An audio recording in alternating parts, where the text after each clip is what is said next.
tajaajila seeraa kennamuu fi itti quunfiinsa abbaa dhimmaa fiduuf hojiin qo'annoo fi qorannoo seeraa cimuu qabaan dubbatan. Pirezidaantiin mana murtii waliigala Oromiyaa fi walitti qabaan Inistituutii Leenjii fi Qorannoo Seeraa Oromiyaa obbo Gaazaalii Abbaasimal. Inistituutii Leenjii fi Qorannoo Seeraa Oromiyaatti qorannoowwan tajaajila seeraa si'eessan sadi dhihaachuun hayyootaan irratti mari'atameera. Sagantaa workshooppii Inistituutii Leenjii fi Qorannoo Seeraa Oromiyaa dhiyeesse irratti pirezidaantii mana murtii waliigala Oromiyaa fi walitti qabaan Inistituutii Leenjii fi Qorannoo Seeraa Oromiyaa obbo Gaazaalii Abbaasimal, Daarektara Inistituutii Leenjii fi Qorannoo Seeraa Oromiyaa Aadde Addunyaa Maddabalatee aangoonni olaanoon saganticha irratti qooda fudhataniiru. Sagantaa qorannoo ogeessota seeraa irratti kan argaman Daarektara Inistituutii Leenjii fi Qorannoo Seeraa Oromiyaa Aadde Addunyaa Ahmed keessummoota simachuun haasaa taasisaniin Inistituutii Leenjii fi Qorannoo Seeraa Oromiyaan bara kana qorannoowwan 7 dhihaachuu dubbatanii guyyaa har'aas qo'annoowwan 3 tajaajila haqa qabeessa fiduuf kan tajaajilan dhihaateeraan dubbatan. Inistituutichi erga hundaa'ee kaasee qorannoo naannoo 94 ta'u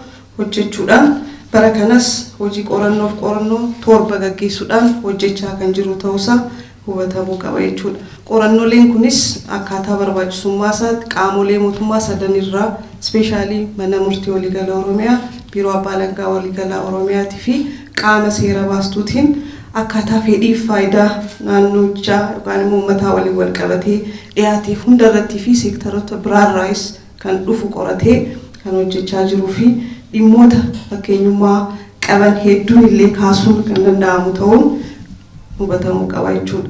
Qo'annoowwan rakkoo kenna tajaajilaa seeraa furan 3 dhihaachuun irratti kan mari'atame yoo ta'u, abbaa dhimmaatti rakkoo kan ta'an kaffaltii abbaa seerummaa, haala qabiinsa daa'imman mana sirreessaa keessa jiraatanii fi tajaajila abbaa alangaan kennamaa jiru irratti qo'annoon gadi fageenyaan dhihaachuun irratti mari'atameera. Dhalli namaa hawaasa uumamaa Natural Society irraa gara hawaasa siiviliitti jijjiiramuu irraa kaasee sirna seeraatiin buluu eega jalqabee kaasee waadaa walii wajjin akkasumas mootummaa wajjin gale qaba.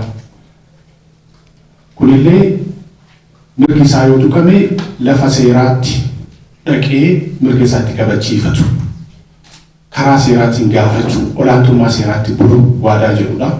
Sagantaa qo'annoon Inistituutii Leenjii fi Qorannoo Seeraa Oromiyaan dhihaate irratti keessummummaan kan argaman pirezidaantiin mana murtii waliigala Oromiyaa fi walitti qabaan Inistituutii Leenjii fi Qorannoo Seeraa Oromiyaa obbo Gaazaalii Abbaasimal kallattii hojii kennaniin tajaajila seeraa kennamuu fi itti quufiinsa abbaa dhimmaa fiduuf hojiin qo'annoo fi qorannoo seeraa cimuu qaba jedhan. Haqa abbaan dhimmaa nurraa barbaadu osoo hin sharafne raawwachuuf rakkoolee fi hanqina gama raawwii seeraan jiru furuun nurraa eeggama jedhanii keessumatti daa'immaniin wal qabatee mirga argachuu qaban eeguufiin barbaachisaadhaan kallattii kennan. Sirna haqaa cimaa tokko ijaaruun manni murtii kophaa deemeeti miti. Poolisiin kophaa deemee manni sirreessaa yookaan abbaan alangaa kophaa deemeetu hin ta'in walitti dhufnee sirna haqaa cimaa ijaaruu qabna waan ta'eef harcaatiiwwan qorannoon kun agarsiise fudhannee garuu immoo qorannoon kun kan nutti hin agarsiifne qabatamaatti immoo humte ofii beeknu immoo akkamitti sirreessuu qabna kan jedhu irratti hojjechuun barbaachisaadha.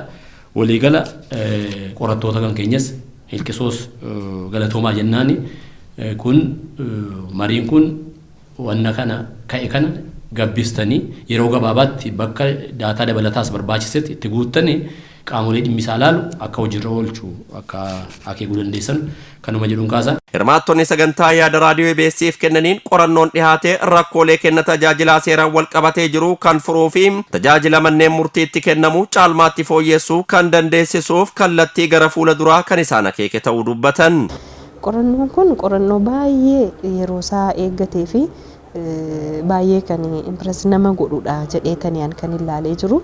Inni tokkoffaa dhimma kaffaltii wajjiniin wal qabatee namni haqa isaa barbaacha dhaqee wanti inni kost godhuu fi kaffaltii inni baasuu fi wanti inni barbaacha dhaqee bakka inni itti wal hin simnee jira jechuudha.